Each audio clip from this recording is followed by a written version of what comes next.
Hey, what's up, everybody? Welcome back to another episode of Back to the Cardboard. This is Shannon here, and just out and about on this lovely winter day. Have you guys ever seen something and knew right away that you were in love with it? Car, maybe when you were younger. Truck. A woman, your wife, or girlfriend. What about baseball cards? You guys ever seen a baseball card and thought, I love that? For me, it was probably 92 Flair. I think it is. I think that's what it is. Seen that, I was like, man, that's a beautiful card. I love that. Well, just so happens I got a care package in the mail the other day, and I want to share it with you guys, but I sent some cards that I just fell in love with. So let's take a look at them and see what you guys think. And hey, be sure to tell me below what your first baseball card love was. All right, let's do it.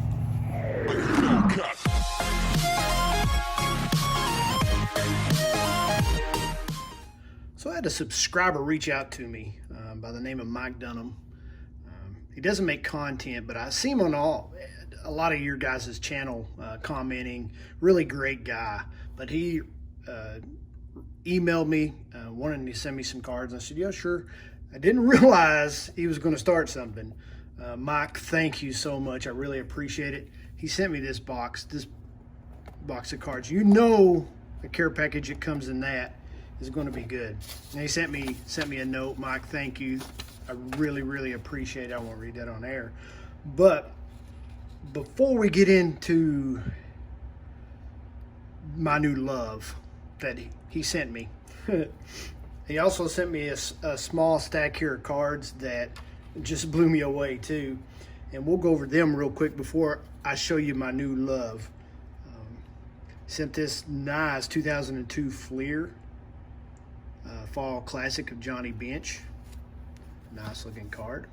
I like the stats on this because it's not conventional stats. It breaks down his postseason numbers and World Series numbers. It's pretty cool. You're going to look at them, pause it, and there you go. Nice looking card. Very cool. And then he sent me a 2014. This is the Topps Archives. Nice looking card. Beautiful card. Mr. Bench. And I got a 2001 World Series Upper Deck highlights from the 76 series. Johnny was the World Series MVP. Last game he clocked a couple home runs. Then got an 82 Kmart, Pete Rose. Then I got a 1980 79 highlights of Pete Rose. And this commemorates Rose with his 10th season of 200 or more hits. Coincidentally,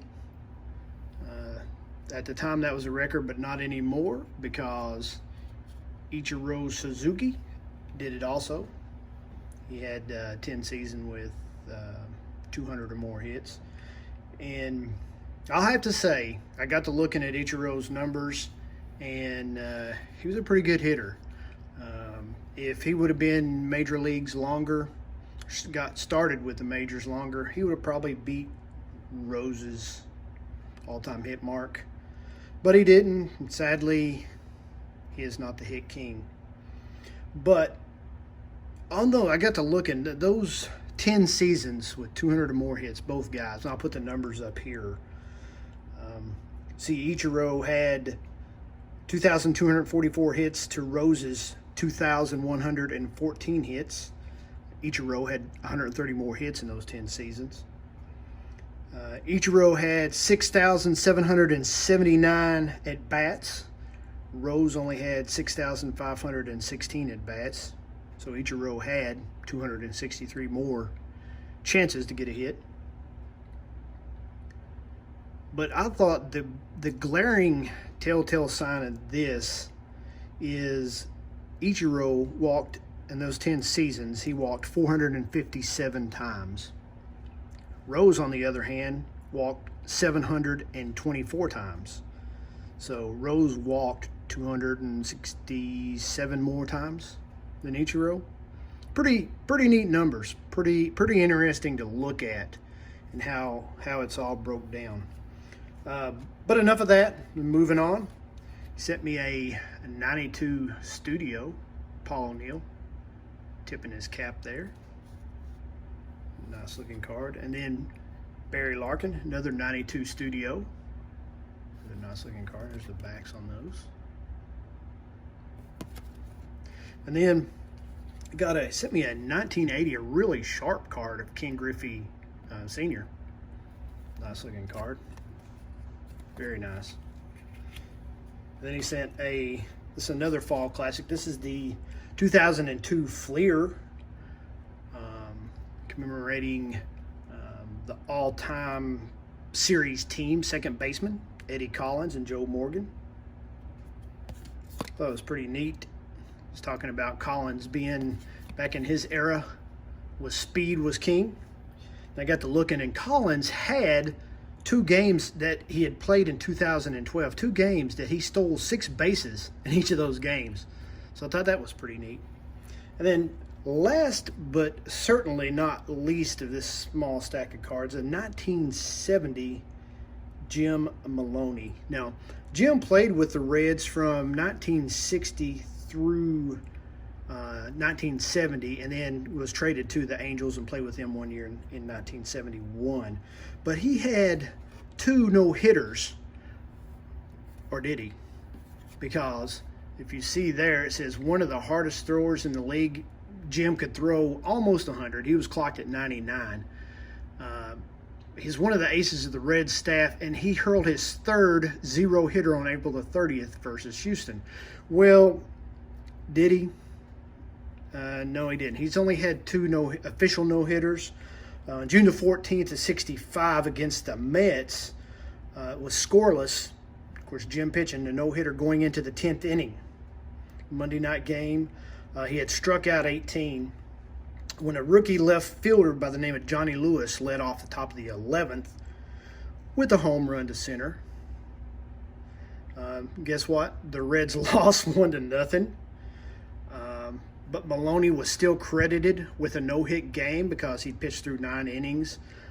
They have since changed that extra inning games to omit those, so that his 3rd one did not stand.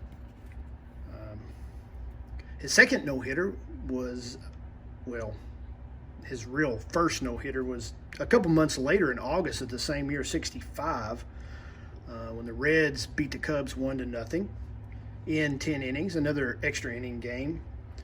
Jim had 12 strikeouts, but on, 187 pitches. You don't see that anymore. Almost 200 pitches. And then his second official no-hitter came in 69 against the Astros. When the Reds, this wasn't a close game. They beat the Astros 10-0. But Maloney's game there in 69 against the Astros was caught by a young 20-year-old Johnny Bench. Thought that was pretty neat. And then another tidbit fact of that is the very next night, the Astros pitcher Don Wilson returned the favor, no-hitting the Reds and winning 4-0. So that's Jim Maloney. Nice looking 1970 card. But hey guys, let's get into what he sent me.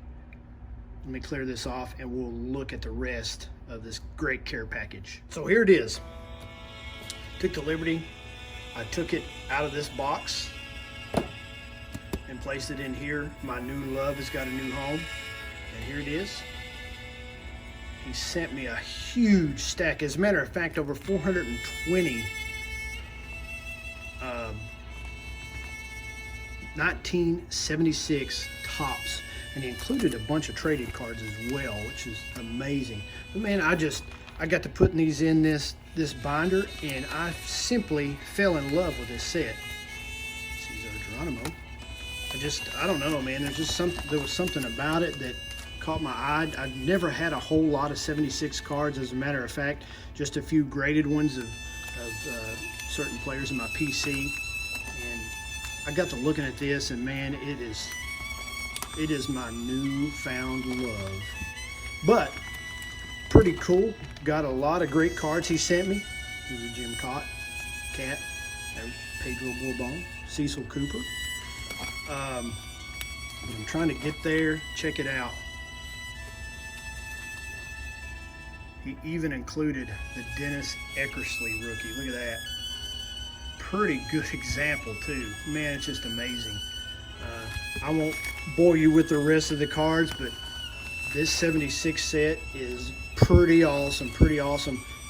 Kent Colby, a young Kent Colby. Don Baylor. Gary Matthews, Louis Tiant. But man, I tell you what, Mike, I appreciate it. I love it. I love it, love it, love it. No question about it. Vita Blue. But hey guys, that's all I got. I would say check out Mike's channel, but he doesn't really have any content. I know you guys probably know him. I've seen him commenting on a lot of your all stuff. But Mike, thank you, man. I really appreciate it. Hey guys, Valentine's coming up. You know what to get your special someone. 76 set. Anyway, God bless you guys. God bless America. And until next time, peace. Bye.